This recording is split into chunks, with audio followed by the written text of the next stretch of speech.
Solo que la iglesia, donde Cristo es la cabeza y donde Cristo es el cuerpo y nosotros miembros dentro de ese cuerpo, porque la cabeza y el cuerpo tienen que ser de la misma naturaleza.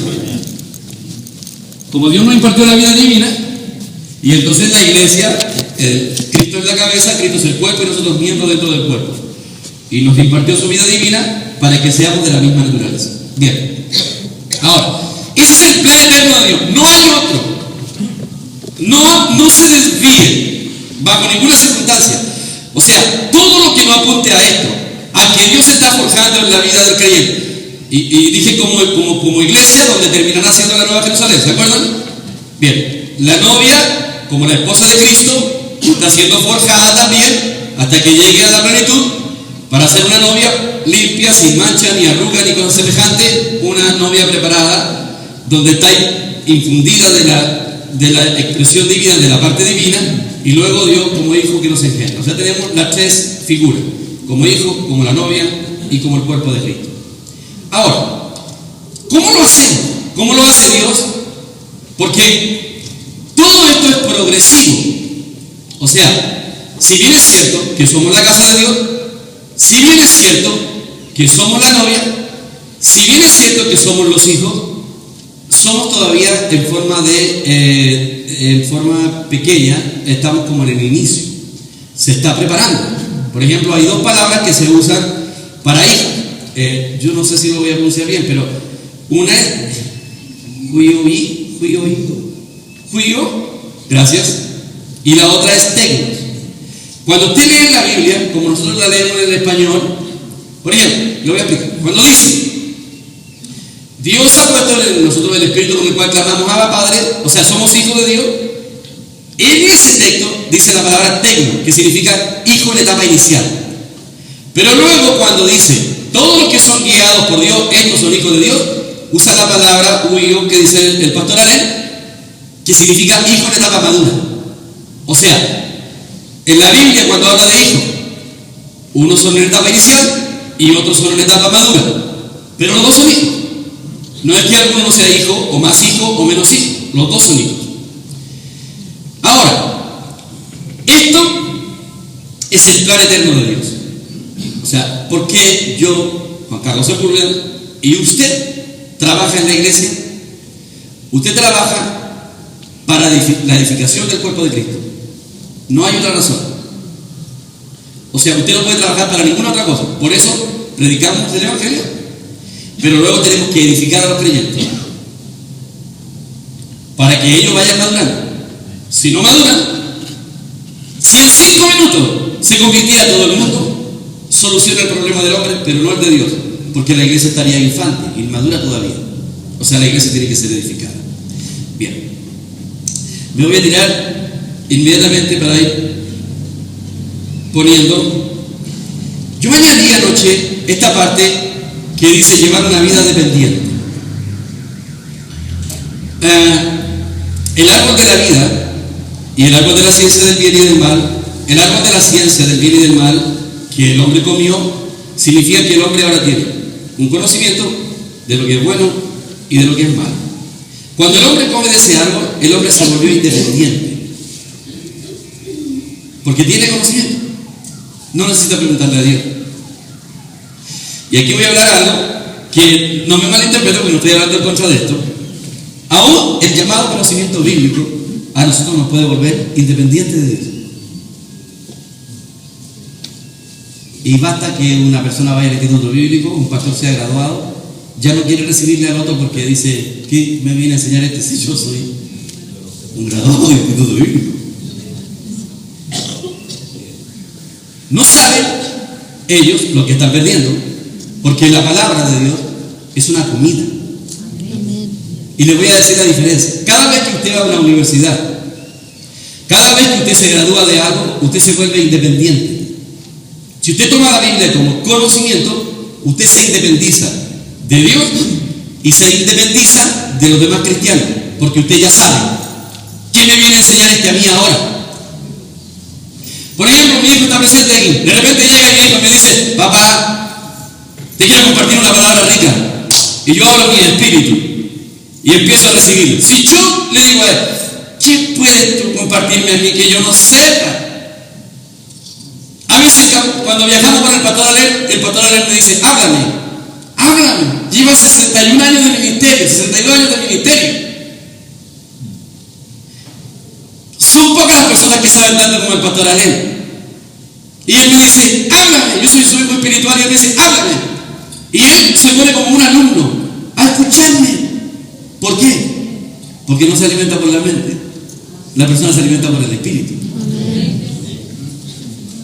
Pero cuando yo hablo, no le hablo teología. Yo le hablo de la vida, de la comida, de lo que estamos hablando ahora. Son cosas que van edificando la vida. Entonces, cuando el hombre comió, el hombre empezó a guiarse por el conocimiento, ya sea bíblico, ya sea no bíblico, por lo que sea, el hombre le pregunta a su lógica, debo hacer esto, y empieza a razonar, no le pregunta a su espíritu.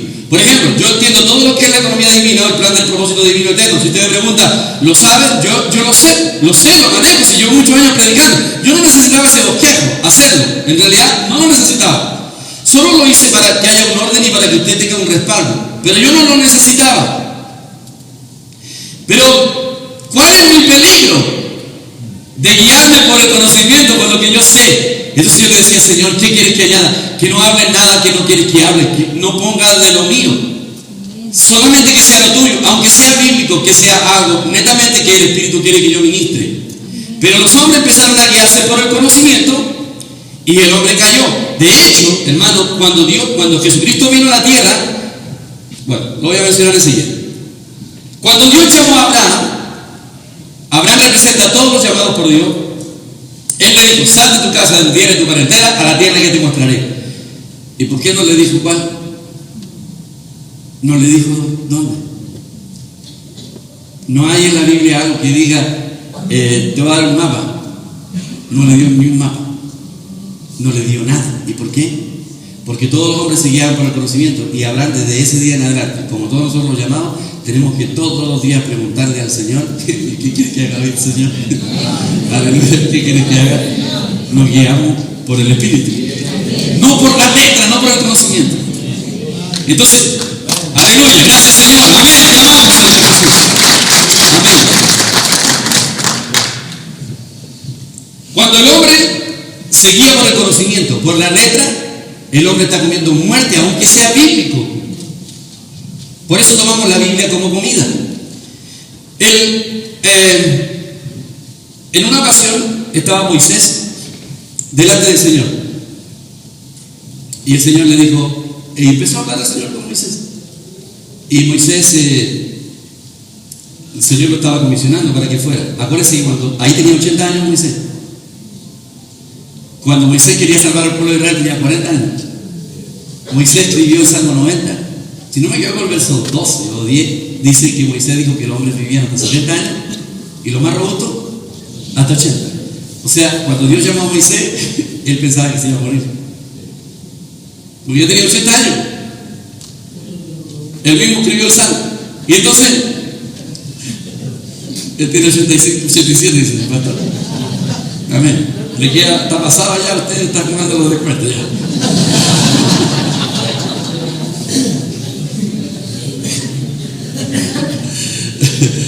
Amén. Larga vida, pastor. Amén. El Señor le dijo a Moisés, mira, hay una gran lección en esto. El Señor le dijo a Moisés, ¿qué tiene en la mano? Y él tenía una vara. ¿Para qué sirve una vara? Para apoyarse. Y él le dijo, tírala. Y la tiró al suelo y la vara se transformó en una serpiente. ¿Sabe lo que significa eso?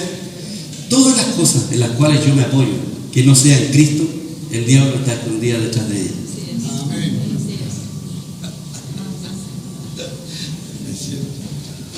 Aún cuando sea el llamado conocimiento bíblico, el diablo se esconde detrás de eso. El Señor le dijo, tómala por la cola. La tomó por la cola y volvió a ser una vara. ¿Eso qué significa? Que no hay que desechar las cosas en las cuales nos apoyamos, usarlas en la vida de resurrección.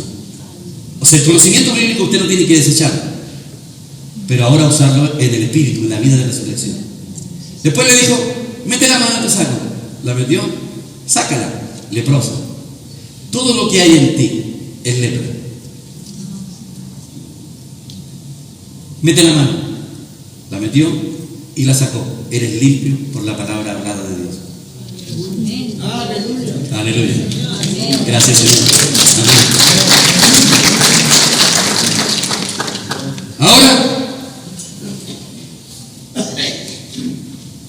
nosotros ni siquiera sabemos yo voy a hacer un examen, no se sientan más, porque yo lo hago por los alumnos y así le va a dar más vida a este asunto. Un pequeño examen, ¿no? Un pequeño examen.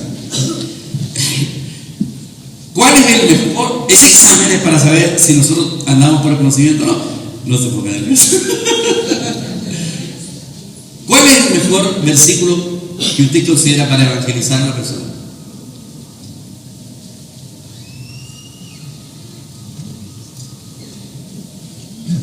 Piénselo. ¿Cuál es el mejor? Juan 3:16. ¿Cuál es el mejor versículo? Juan 3:16. ¿Ya mandó? Debe ser del Espíritu.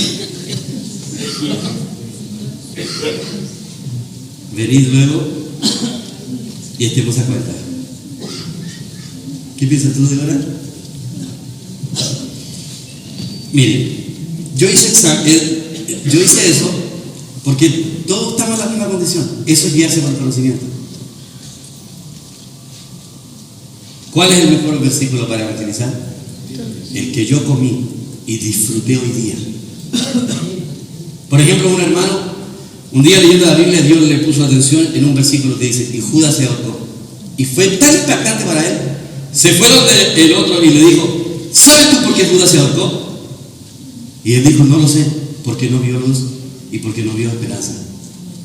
Hoy día yo te vengo a presentar a Cristo, que es la luz y la esperanza. Y el tipo se convirtió en Señor. El que usted hoy día comió y disfrutó, anda vivo. Ya mañana el maná se pudrió. Entonces usted ya no se guía por el conocimiento todos los días. Por eso usted invoca el nombre del Señor. Señor, ¿qué quieres que hable? ¿Qué quieres que diga? ¿Qué quieres que hable ahora, Señor Jesús? Aprende a invocar el nombre del Señor. Señor Jesús, te amo. Señor Jesús, eres mi vida. Y cuando usted invoca el nombre del Señor, usted se vuelve el Espíritu y usted anda en el Señor nuevamente. Aleluya, y anda en la frescura de la vida. Entonces, eso es no guiarse por el conocimiento. Usted nunca jamás debe guiarse por el conocimiento.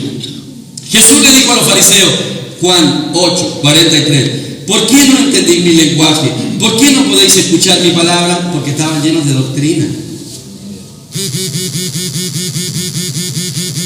La palabra no entraba en ellos según Juan 8:37. Sé que soy descendiente de Abraham, pero procuráis matarme, porque mi palabra no haya cabida en vosotros. ¿Por qué no hallaban cabida en ellos? Porque estaban llenos de doctrina. Pastor, si usted fue al seminario y a lo mejor no entra nada más en usted porque está lleno de doctrina. La Biblia dice, bienaventurados los pobres de espíritu. ¿Sabe lo que significa pobre de espíritu? Que todos los días yo me vacío para recibir algo nuevo que viene del Señor, fresco, querido hermano, y fluirá el río de agua viva en su interior. Te amamos, Señor Jesús. Amén, te amamos. Ahora, yo no añadí eso anoche. Cuando hablamos del gran don, porque hay que cumplir el diseño. Ahora, hay un don que Dios nos concedió. ¿Quién es ese don? Cristo. Jesucristo. Cuando estuvo con la mujer samaritana y tuvieron una conversación, el Señor le dijo a la mujer samaritana, si conocieses el don de Dios y quién es el que te pide agua, el don de Dios. Esa palabra es tan fuerte. ¿Quién es el don de Dios? Cuando nosotros predicamos el Evangelio, nosotros consideramos que Jesucristo es el don de Dios para la salvación. Y todo el énfasis nuestro es respecto a la salvación. Hermano, la Ford no hizo un auto para arreglarlo. La Ford hizo un auto para conducirse, para deleitarse con él, no para arreglarlo. ¿Y por qué hay que arreglarlo? Porque desgraciadamente se echan a perder. Dios no creó al hombre para salvarlo. Dios creó al hombre para que cumpla un plan. Cuando la Biblia habla de que Él es un don, no solamente tiene que ver con la salvación. El don de Dios va mucho más allá. Por ejemplo, si ustedes examinan 1 Corintios 15:10, Pablo dice, hablo uno, como que alcanzó, perdón, no es el texto que dice, más, a ver, Espérenme, no me quiero adelantar.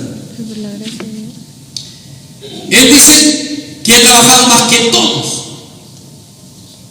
pero no él, sino la gracia de Dios en él. Don y gracia es lo mismo. Luego vamos a ver qué es gracia. Pablo dice en Gálatas 2:20, ya no vivo yo, mas Cristo vive en mí. Entonces, ¿cuál es el don de Dios? Es Cristo que vive en mí para todo lo que yo necesito.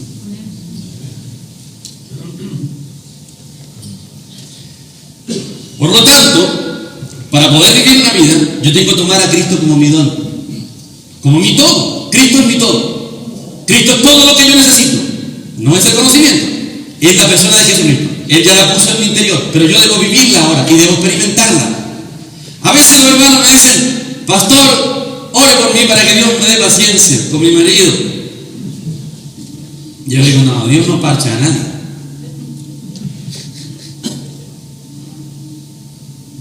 ¿Qué quiere decir eso? Dios no parcha a nadie. Nunca Dios te dará paciencia. Si usted dice, Señor, dame poder, el Señor dice, no, yo no parcho a los hombres. Yo nunca te voy a dar poder. Si usted le dice al Señor, Señor, dame humildad, el Señor le vuelve a repetir lo mismo. No, yo no te doy humildad, porque yo no parcho a ningún hombre. Yo te di a una persona que se llama Jesucristo, y dentro de él está la humildad. Vuélvete al Espíritu, vuélvete a Cristo. No intentes ser paciente, invoca el nombre del Señor y la paciencia va a ir fluyendo, porque es el Cristo que está en ti, tal como dijo Pablo, ya no vivo yo, mas Cristo vive en mí. No es que Dios me dé humildad ni Dios me dé paz a mí.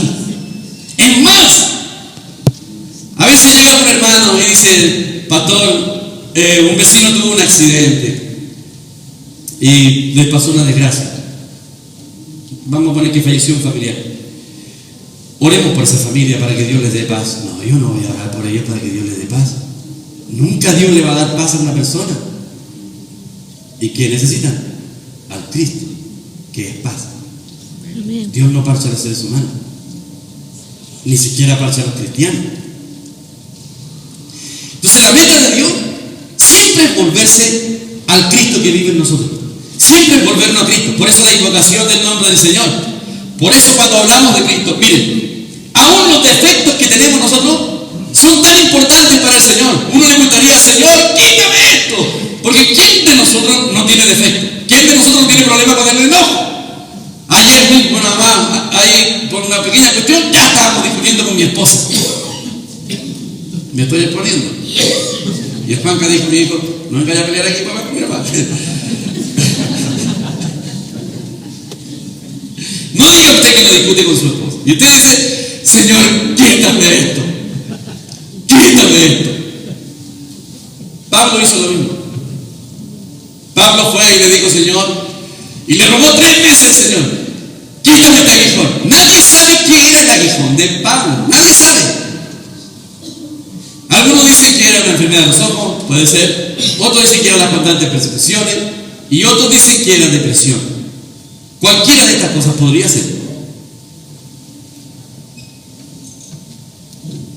Pero por alguna razón la Biblia no las menciona, no dice qué es.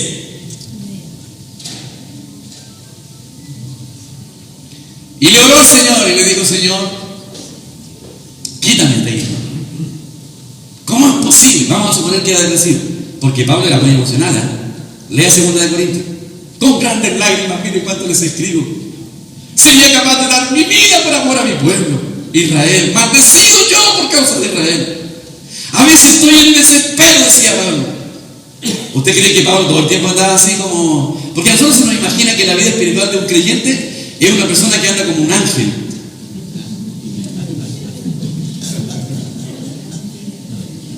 Así se nos imagina a nosotros, claro. Y nunca jamás se enoja. Estaba leyendo el otro día de algo que decía, un verdadero creyente espiritual es el que se enoja, pero no le perdura. Y si un creyente no se enoja, nunca, no, se tiene problemas, es un carnal. Porque anda en la carne, a lo mejor es paciente por naturaleza.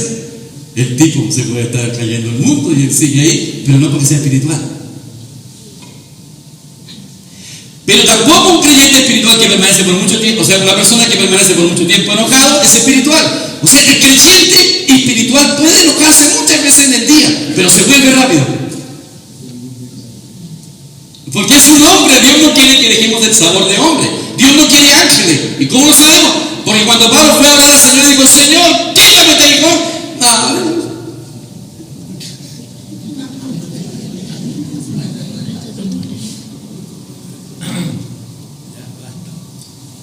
¿Y por qué, Señor? ¿Y cómo te voy a mostrar mi poder? Si te hago perfecto, ¿cómo vas a depender de mí? O sea, lo que a mí me aflige, lo que a mí me angustia, ¿al Señor le gusta? No, es que eso no encaja en nuestra mente una cosa semejante. Por eso el diablo, les dije recién en la introducción, perdimos el fluir de vida por estas cuestiones, porque nos atormentamos por cosas que nos pasan y no sabemos que el Señor está consciente de esas cuestiones y que esas cosas le sirven a Él para expresarse. Así que el Señor le respondió y le dijo: bástate mi gracia, porque mi poder se muestra mejor cuando eres débil.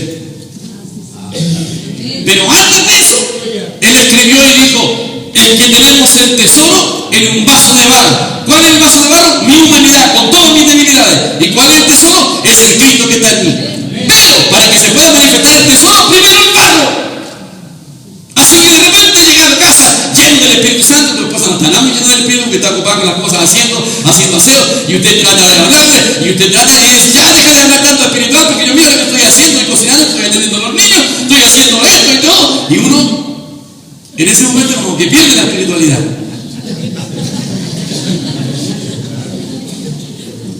Y ahí uno le dice: esta mujer me sirve de piedra de tropiezo.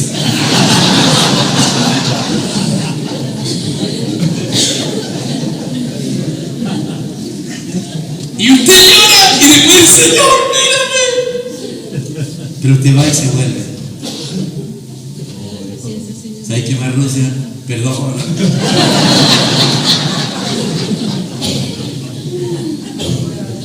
Esa es una persona, esa es una espiritualidad. Eso es lo que le pasaba a Pablo. ¿Se da cuenta? O sea, esa es una vida normal de un cristiano y que tiene una capacidad de volverse rápido. Es espiritual. Usted puede pelear a veces, discute media hora antes de la reunión y más encima tiene una predicación.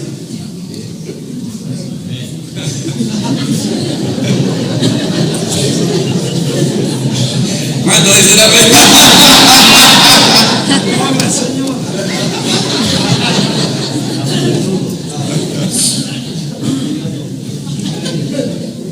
A uno se le imagina que Dios lo está mirando, está con jata de qué carnal que es la capacidad de volverse al Espíritu y decir: ¿sabes, Rusia? Perdón, Señor, qué tonto que soy. Ya, hombre, tranquilo. Esa es la espiritualidad verdadera.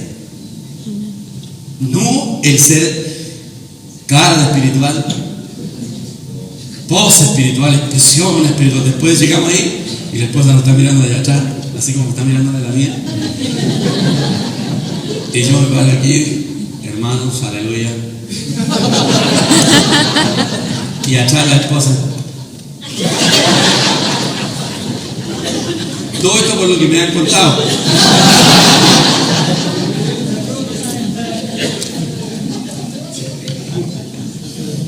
Dios no dio a Cristo, pero sí que se manifieste el vaso de barro. Había una mujer que era muy contenciosa, tenía problemas.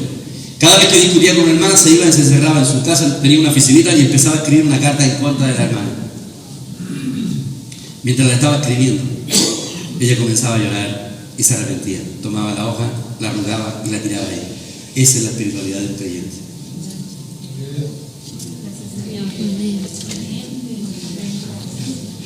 Amén. Esa es la verdadera espiritualidad del creyente. Primero el vaso de barro y se manifiesta el tesoro. Mientras no se manifieste el vaso de barro, el tesoro no se puede manifestar. Si nunca se manifiesta el tesoro, esa es una espiritualidad hipócrita y mentirosa. Porque no depende de Cristo. Depende de su gracia natural. Denle un aplauso al Señor.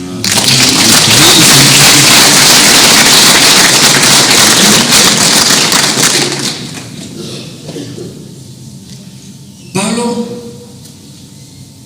cuando uno, voy a terminar esta parte, cuando uno recuerda la vida de Noé, y Noé estaba ahí, y uno dice, y Noé halló gracia ante los ojos del Señor. Entonces uno cuando lee esa parte en la Biblia, yo dice, ¡qué tremendo! Dice uno, había un hombre que Dios lo miró con agrado, y que Dios encontró que el tipo era justo, era un hombre recto, un pregonero de justicia. Así se nos imagina nosotros a Noé. Porque, y de hecho, uno decía, ¿cómo me hubiera gustado? Porque la generación era perversa en la que vivía Noé. Pero no dice la Escritura que Noé era un hombre lleno de su gracia personal. Dice, Noé halló gracia ante los ojos de Dios. O sea, fue Noé el que encontró la gracia. ¿Qué es la gracia? Es el Dios que se imparte en nosotros para hacernos competentes. Entonces, ¿qué es lo que encontró? Fue Noé el que encontró gracia en los ojos de Dios, no que Noé lo miró con gracia. ¿Y cómo fue que sucedió esto? Es que su abuelo, Matusalén, vivió 243 años al lado de Noé. O sea, perdón, vivió 243 años al lado de Adán. Matusalén, el abuelo de Noé, conoció a Adán y vivió a su lado 243 años. Luego vivió todos esos años de vida al lado de Noé. 600 años Matusalén vivió al lado de Noé y murió exactamente el mismo año en que vino el diluvio. Matusalén, quien recibió la fe de Adán le habló cómo debía acercarse a Dios, que era por gracia, por medio de un sacrificio. Matusalén caminó por esta fe y se la impartió a su nieto Noé por 600 años. Lamec, que es el papá de Noé, alcanzó a vivir como 59 años al lado de Adán también lo conoció. Murió 5 años antes de que viniera el diluvio. Así que si usted cree que Noé estaba solo y no había nadie que le ministrara, es un error. Era su abuelo quien le ministraba y quien estuvo por 243 años al lado de Adán. Y él le ministró la fe. Y entonces él le dijo, la única forma que tú tienes para caminar en rectitud y en santidad es que ruegues a Dios y halles gracia, para que Dios te imparta gracia y puedas vivir una vida diferente. Por lo tanto, Noé encontró esa gracia de parte de Dios. Dios le impartió vida para que él pudiera vivir una vida diferente y ser diferente a todos sus contemporáneos. Por eso Pablo dijo, hablo como uno que alcanzó misericordia para ser fiel. O sea, Pablo sabía que él era fiel, pero era la misericordia de Dios la que le había permitido ser fiel. Pablo lo entendió perfectamente. Por eso Pablo decía, todo para mí es basura, basura, decía él. En cuanto a la ley soy irreprensible. ¿Hay alguno aquí que sea irreprensible? Pablo lo era antes de ser cristiano. Irreprensible en cuanto a la ley. Fariseo de fariseo, de la tribu de Benjamín. La tribu de Benjamín es donde está Belén y donde nació Jesucristo. Era una tribu orgullosa que estaba dentro de Judá. Todo esto dice. Y en cuanto al conocimiento y a hablar, Pablo dijo, basura. Todo lo tenía por basura para ser hallado en Cristo. O sea, por eso Pablo siempre se volvía a Cristo, al Espíritu que vivía él. Ya no vivo yo, más Cristo vive en mí. Este es un punto que nosotros debemos entender. Hermano, mire, voy a mencionar Romanos 8:10, dice lo siguiente. Si Cristo está en vosotros, el Espíritu está vivo, pero el cuerpo está muerto. Si Cristo está en nosotros. El verso 11 dice, pero si el Espíritu de Dios mora en vosotros, vivificará también vuestros cuerpos mortales. ¿Cuál es la diferencia entre vivir, entre que esté y entre que more? Cuando un creyente recibe al Señor, el Espíritu está en todos los creyentes. ¿Dónde está? En su Espíritu. Pero luego el Espíritu empieza a saturar todo su ser y pasa y va hacia el alma y luego empieza a saturar el cuerpo y entonces vivifica el cuerpo. Por eso un creyente espiritual vive más años que un cristiano común, o tal vez vive los años, o tal vez por eso usted dice, ¿por qué estoy tan lindo?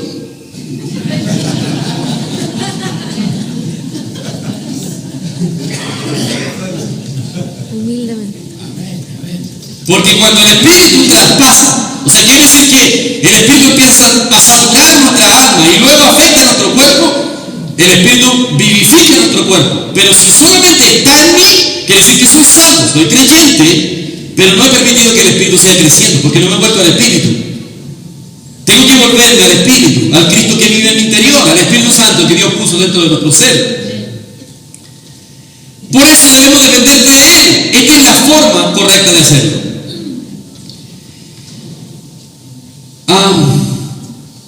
Nunca debe orar usted, sino que debe tomar la gracia para vivir por ella. Estoy bien. ¿Qué hora es? Estamos bien.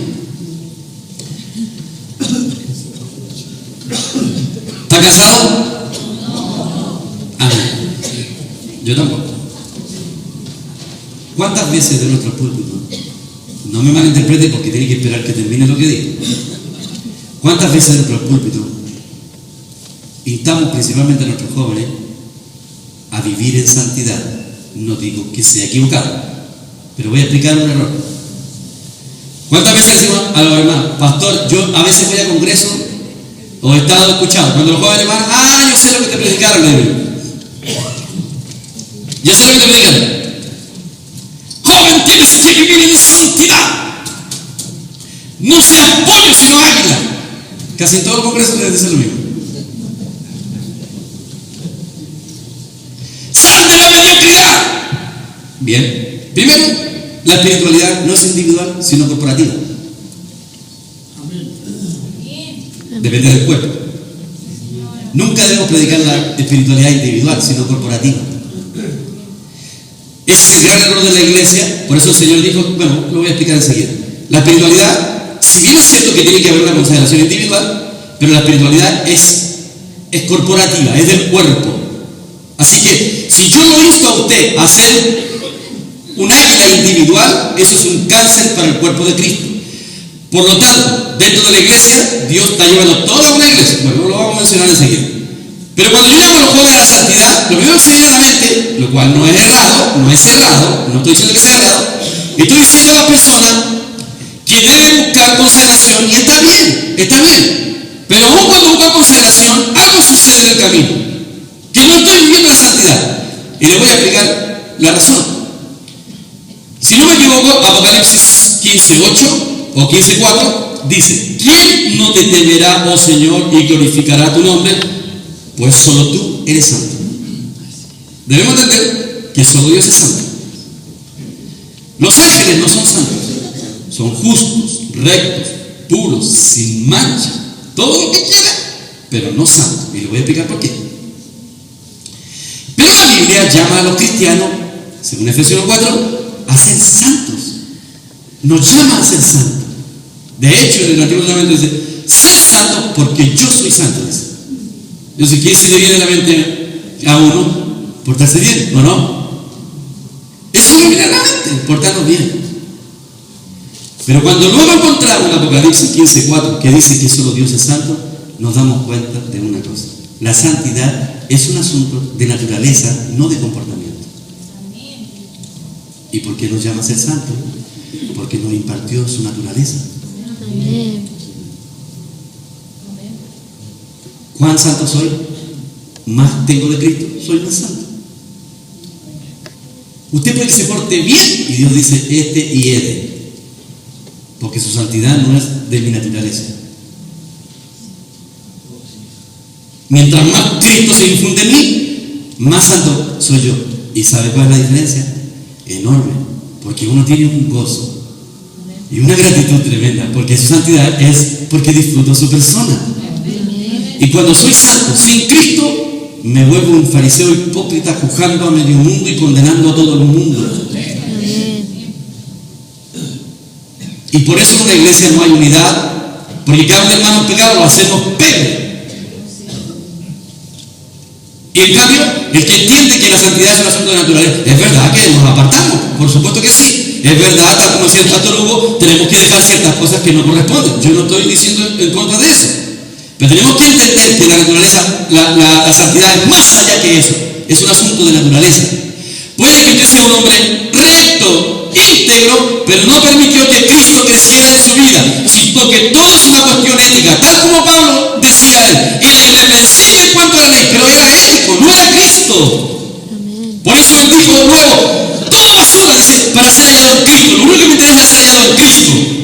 Por eso en las reuniones siempre Cristo debe ser el centro de todo. La vida, el disfrute, el deleite de su persona. Te amamos, Señor Jesús. Te amamos, Señor Jesús. Te amamos, Señor Jesús. Él es nuestra vida y nuestro todo. Y entonces la persona empieza sola a vivir una vida santa. Miren, otro error, porque como no tengo otro momento para hablarle, otro error de los cristianos. El cristiano empieza de la mañana a su oración y se arrodilla y Señor, mira, ayer hice esto y este otro, chuta Señor, la embarré.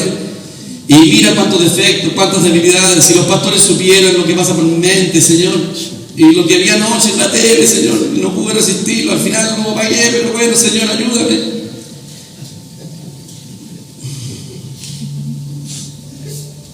Y el Señor dice, ¿quién te enseñó a mirarte a ti mismo? ¿Qué dice la Biblia? Puestos los ojos en Jesús, autor y consumador de la fe. Amén. Cuando estoy orando y el Señor me recuerda quién soy, yo le digo, diablo asqueroso, si yo me morí hace rato. Me mató el Señor en la cruz. Amén. Y entonces pongo mi mirada al Señor, Señor, te amo, te disfruto, te deleito, Señor. Y pronto empieza a pasar y empiezo a entrar en su persona. Yo no ando por lo que yo soy, ni siquiera por lo que mi esposa me dice. Puede que usted no ha alcanzado la santidad que corresponde. Puede que usted tenga una vida no como usted quisiera, pero quiere que le diga la verdad, esa no es su realidad. Su realidad es que usted es una nueva criatura en Cristo Jesús. Y el que comenzó la buena obra la perfeccionará hasta el día de Jesucristo. Aleluya. Gócese en eso, Señor. El que comenzó la buena obra la perfeccionará. El Señor está trabajando en nuestro interior. A lo mejor yo mismo le digo, tú eres tan carnal. Él mismo podría responderme perfectamente. Ese carnal ya murió, pastor, esa no es mi realidad. Mi realidad es que yo soy nueva criatura. Cristo vive en mí. Ahora Él está en mí, Él es mi victoria. Puesto los ojos en Jesús. Que la hay en el Evangelio. Amén. Es que me falta la otra parte del reino que no les puedo compartir ahora. Pero el reino no se puede vivir sin experimentar estas cosas que son gracia. Amén. Por eso el Evangelio es buenas noticias, pues. Yo tenía una mezcla de gracia y de ley. De repente estaba predicando estas cosas, la gracia, y yo veía el rostro de los hermanos. Y de repente empezaba a darle palos y veía bien cómo se desfiguraban los rostros. Entonces, ¿qué mezcla más grande?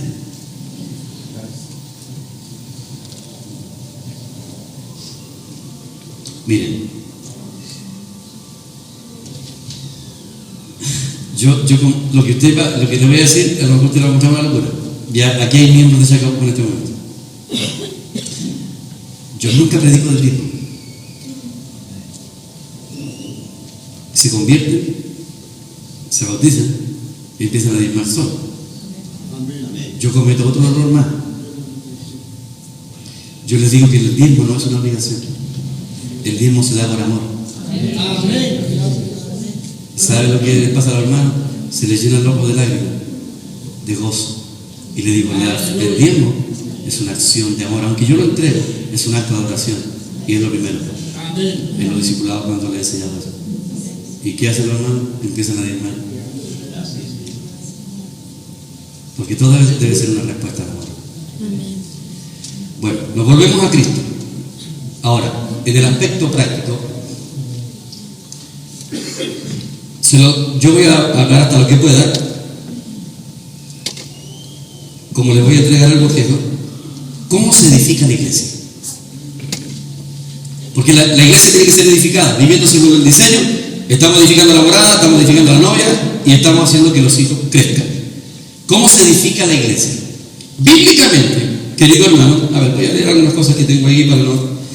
Efesios 4, 11 y 12 dice: y él mismo constituyó a unos apóstoles, a otros profetas, a otros evangelistas, a otros pastores y maestros, a fin de perfeccionar a los santos para la obra del ministerio, para la edificación del cuerpo de Cristo, hasta que todos lleguemos a la unidad de la fe y del conocimiento del Hijo de Dios, a un varón perfecto, a la medida de la estatura de la plenitud de Cristo.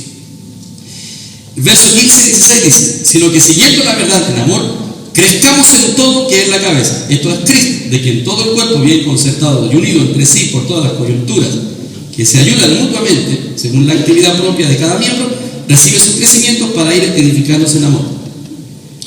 Los apóstoles, profetas, evangelistas, pastores y maestros son como unos entrenadores que entrenan a los santos para que ellos hagan la edificación. Las coyunturas son los líderes, los hermanos mayores más maduros, que unen a los miembros del cuerpo y entre todos ellos se van edificando por medio del hablar. Todos los creyentes, todos los cristianos, no los pastores, no los apóstoles, no los profetas ni los evangelistas, son los que edifican la iglesia. Por eso las reuniones de hogares son vitales. Porque en las reuniones de hogares, nosotros tenemos menos como 10 reuniones de hogar. Hay algunas que han llegado ya a 30 personas, nosotros las dividimos, porque no debieran superar las 15 personas las reuniones de hogar. Todos tienen que hablar, luego voy a hablar qué es lo que tienen que hablar. Todos pueden hablar al Cristo que experimentaron en el día. Todos se ministran unos a otros, ahí todos hablan. Por ejemplo, la reunión del día miércoles acá, el día domingo yo predico. El día miércoles el hermano no debiera predicar más de 20-25 minutos. Antes de que predique, los hermanos pasan a compartir lo que ellos comieron en el día. Varios pasan, pueden pasar 6, 8, 10 personas, no tienen más de 2 minutos para hablar.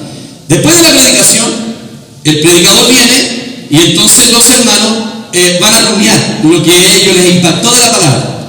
De hecho, como las relaciones de familia, a veces le hacemos broma cuando no, en lugar de rumiar hablan otras cosas, después los memes al otro día en el Facebook y las bromas y todo. Así que les enseñamos cómo se debe rumiar. Rumiar es algo que yo comí, se fue adentro a un estómago y luego yo lo devuelvo y lo empiezo a masticar. Ahí va el crecimiento. Entonces el hermano viene y pasa, me impactó esta palabra, y él dice lo que el hermano dijo, luego pasa otro, luego otro. Y a veces pasan 10, 12 hermanos, todos quieren hablar. Por eso la iglesia está viva, porque todos hablan, pues. Todos hablan. Pero no hablamos cualquier tontera. Tiene que ser lo que comió. Amén. Y cuando alguien empieza a hablar otra cosa, y entonces al final se vuelve a leer y dice, ya, entonces no lo voy a compartir. Y se sienta, así de simple. Porque hay una relación de familia, se puede llegar a hacer eso. Y entonces todos los hermanos van compartiendo lo que recibieron. En 1 Corintios 12:1 al 3 dice, no quiero, hermanos, que ignoréis acerca de los dones espirituales. Sabéis que cuando erais gentiles, se os extraviaba llevando como se os llevaba a los ídolos mudos. Por tanto, os hago saber que nadie que habla por el Espíritu de Dios llama anatema a Jesús, y nadie puede llamar a Jesús Señor por el Espíritu Santo. Lo que quiere decir que antes, cuando nosotros nos inclinábamos a los ídolos mudos, cuando no teníamos a Dios vivo, nosotros también éramos mudos. ¿O quién fue a hacerle una manda a la Santa Gemita y llegó hablando? Nadie, todos callados. Ahora, usted puede acercarse a la iglesia incluso y no se acerca a Dios vivo, no habla. Pero luego dice que nadie que se acerca al Señor, al Dios vivo, puede llamar a Jesús Señor, porque lo hacemos por el Espíritu. Ahora, eso quiere decir que lo mínimo que hablamos es Jesús es el Señor cuando nos acercamos al Dios vivo. Lo mínimo que podemos decir, Señor Jesús, te amo. Es como invocar el nombre del Señor. De ahí comienza el hablar del creyente. 2 Corintios 4:13 dice, creí por lo cual hablé. O sea, si un creyente no habla, o no creyó, o tiene verdad que hay que sacarse. Jesús dijo que vino a sanar a los paralíticos, a los mancos, a sanar a los sordos, a los mudos. Espiritualmente hablando, los creyentes pueden ser mudos y no hablan. Todo creyente tiene que hablar, porque el hablar tiene que ver con la impartición de la vida. Cuando yo hablo a Cristo, yo imparto la vida del otro creyente, y eso lo tenemos que hacer entre todos. No que una persona hable nada más y escuche un sermón ético, sino que tiene que impartir la vida, y luego dentro del cuerpo la vida se tiene que propagar. O sea, todos los creyentes tienen que hablar. Esto viene de la Iglesia Católica, donde el cura hablaba y hablaba en latín y todos los creyentes eran mudos. Los creyentes no pueden ser mudos, todos tienen que hablar. Amén. Pero tiene que hablar Cristo. Amén. Voy a avanzar. ¿Cuál es el mayor don que un creyente puede tener? No me diga Cristo y no me diga el amor, porque son los comodines que existen. ¿Cuál es el mayor don? ¿Quién se atreve a quemarse?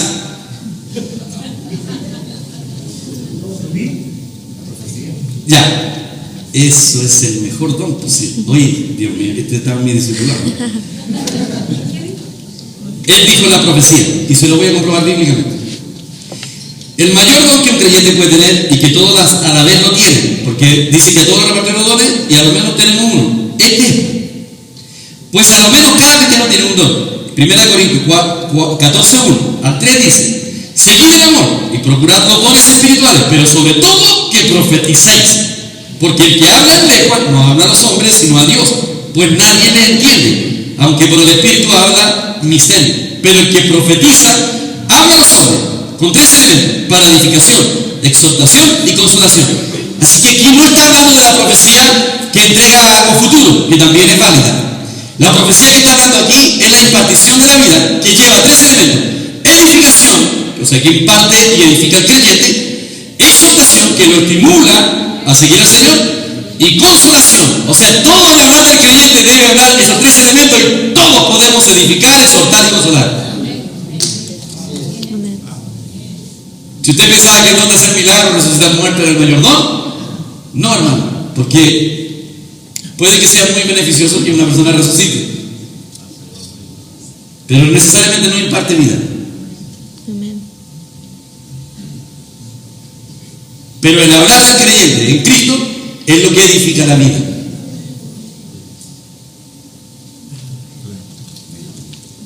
Todos los creyentes, tenemos que incentivar a los creyentes a hablar, pero tienen que hablar según Cristo, según el propósito divino, según el plan divino. ¿Y cuál es la meta de Dios?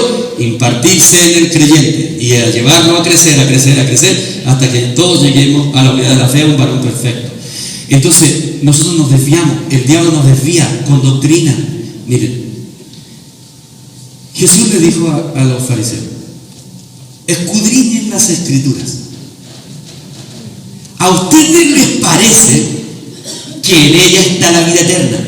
Nosotros juramos que en la Biblia está la vida eterna. Jesús le dijo: no, ellas dan testimonio de mí. Amén. Pero ustedes no quieren venir a mí para que tengan vida. Amén. Toda escritura, por muy bíblica que sea, que no me conduce a amar y a disfrutar a la persona del Señor Jesucristo con miras a la edificación de esa iglesia, es una desviación. Por muy bíblica que sea. Si usted toma una doctrina que no lo conduzca a amar y a disfrutar a Cristo, usted está desviado, aunque usted tome una doctrina bíblica. El énfasis siempre debe ser a disfrutar y amar a la persona de Jesucristo con mira a la edificación del cuerpo de Cristo.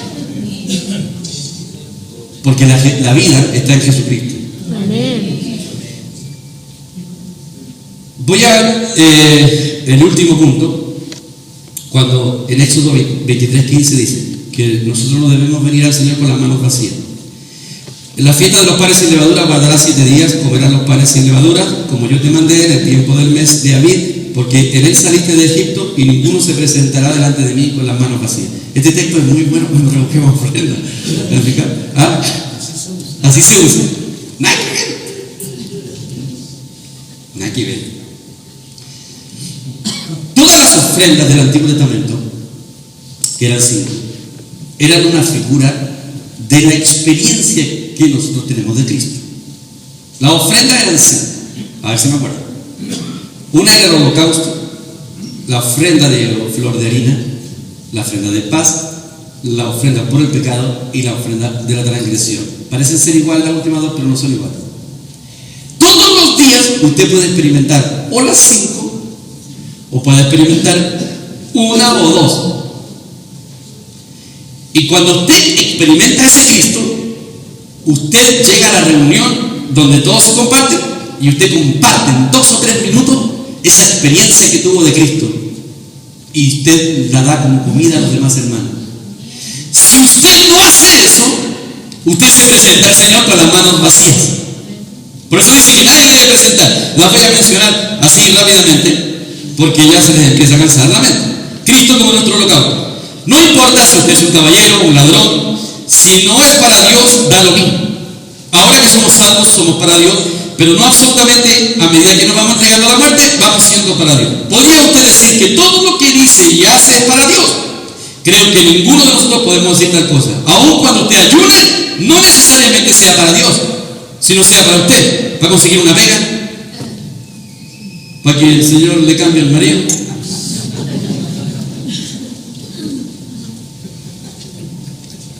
Ya que estamos en esto, les voy a pasar un dato. Nunca ore para que Dios le cambie a su marido, porque Dios nunca la va a escuchar.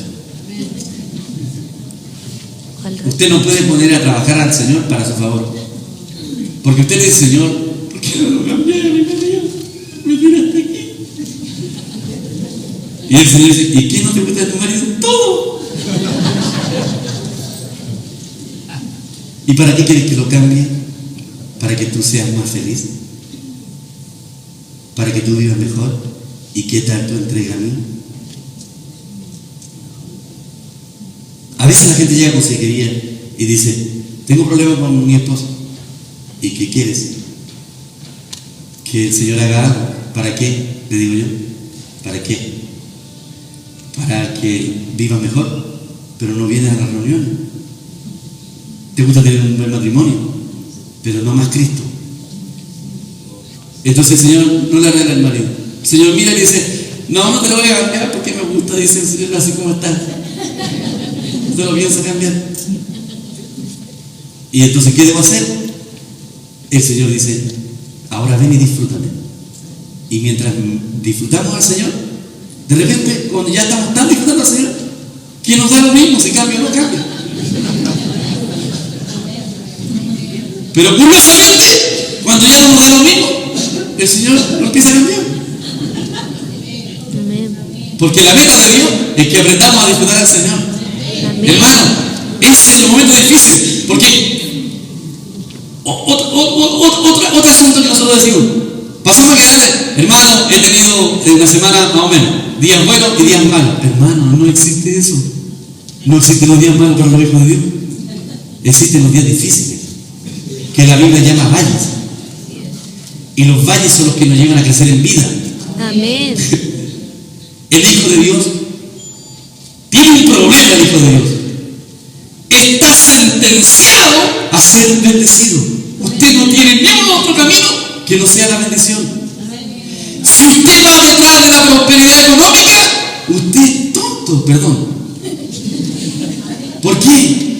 Es lo mismo que el diablo le dijo a Eva: come del árbol de la ciencia del bien y del mal. ¿Por qué vas a ser como Dios? Qué estúpido, si el Señor ya le había dicho al hombre que iba a ser como Él, a imagen y semejanza. El diablo le ofreció algo que Dios ya había determinado. ¿Sabe usted que usted está sentenciado a ser prosperado económicamente y en todas las áreas de la vida? Cuando usted busca su reino y su justicia. Búscame, dice el Señor, búscame. Y las bendiciones empiezan a llegar solas. Ni siquiera lo puede evitar, hermano querido. Sí, Señor. No lo puede evitar porque somos llamados a bendición. Si la única razón por la que de repente permanecemos pobres por mucho tiempo, porque somos malos administradores con el dinero, hermano. Ganamos 300 lucas y debemos 3 millones. Y si el Señor le dice: y si a este le subo el sueldo a 3 millones, va a deber 30 millones. Es la única razón por la que el Señor dice: no, hasta lo restringo, no es. Entonces usted no tiene otro camino. Yo lo he visto a través de los años. Siempre los cristianos van de menos a más. No, es que no hay otra. Lo más que podemos estar estancados por un tiempo, pero a la larga la bendición está ahí. Hemos sido llamados a bendición. Así que no ore más para que el Señor le cambie el marido. Una vez mi hermana siempre se recuerda que me dijo: y ya estoy chato con mi esposo, me dijo. Y me dijo: yo oraba mucho al Señor para que lo cambie. Y yo la quedé mirando y me dije: cambia tú. Ella se molestó mucho porque yo le dije: cambia tú. ¿Cómo voy a cambiar yo si él es el tipo que debe cambiar? No, cambia tú, le dije. Con los años ella lo entendió, creo.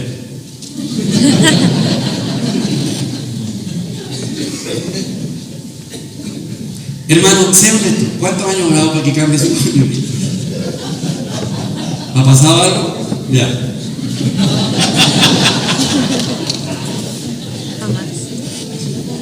Cristo como la ofrenda de harina, a diferencia de la ofrenda del holocausto, la ofrenda de harina, se requiere un animal. La ofrenda de flor de harina fina es el reino vegetal y se requiere la labor humana, pues la harina había que trabajar.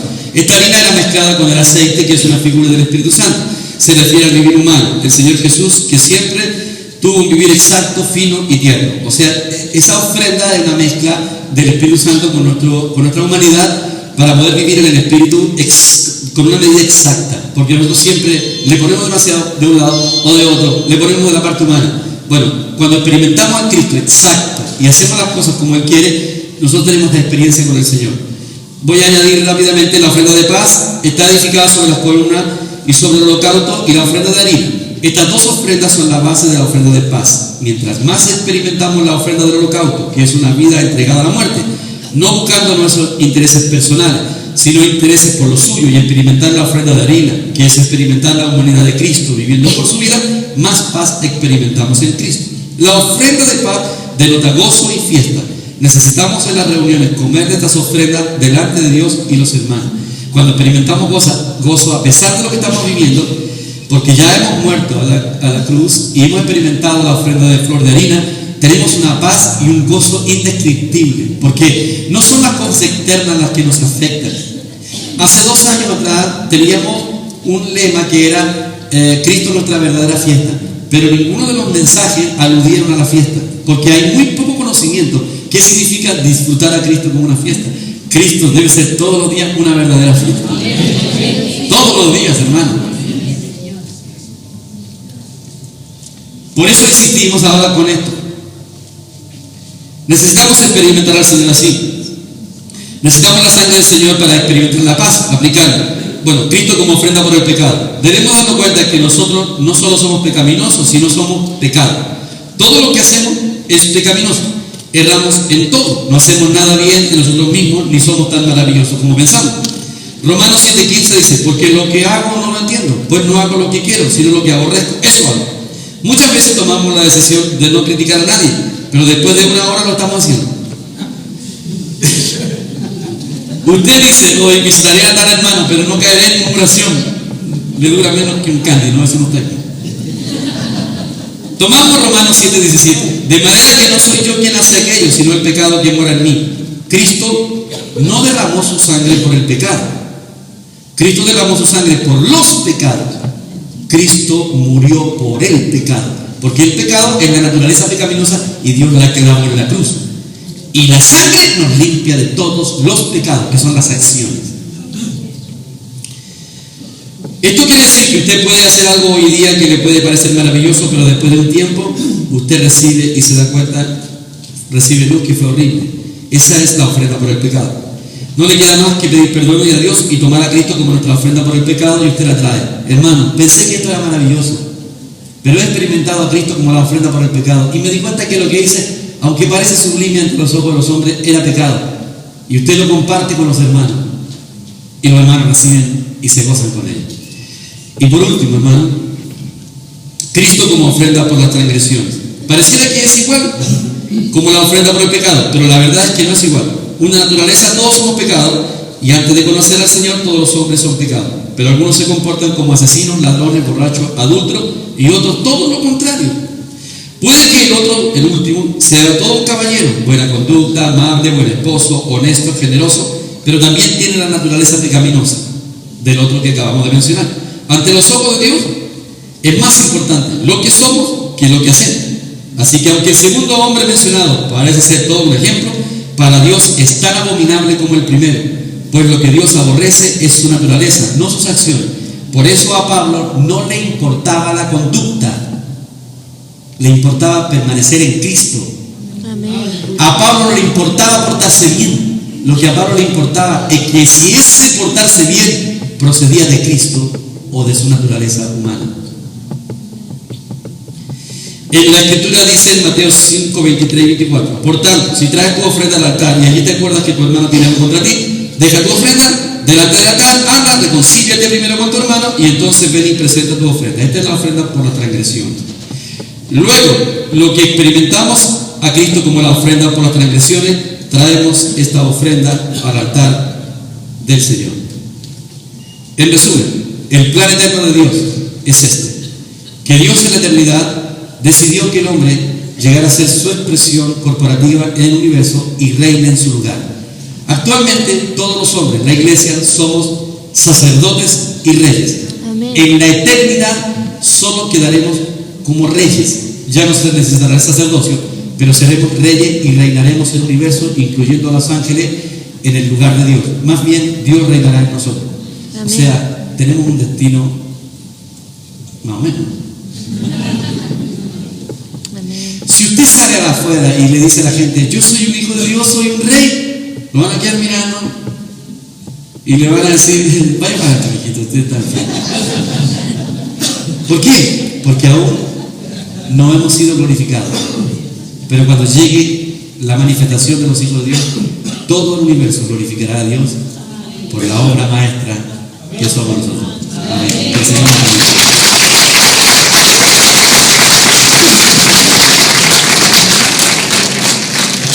Esa hoja era para hacerla correr con los hermanos, para que pongan su correo y su teléfono. Por si no entiendo el correo, háganlo, hermano.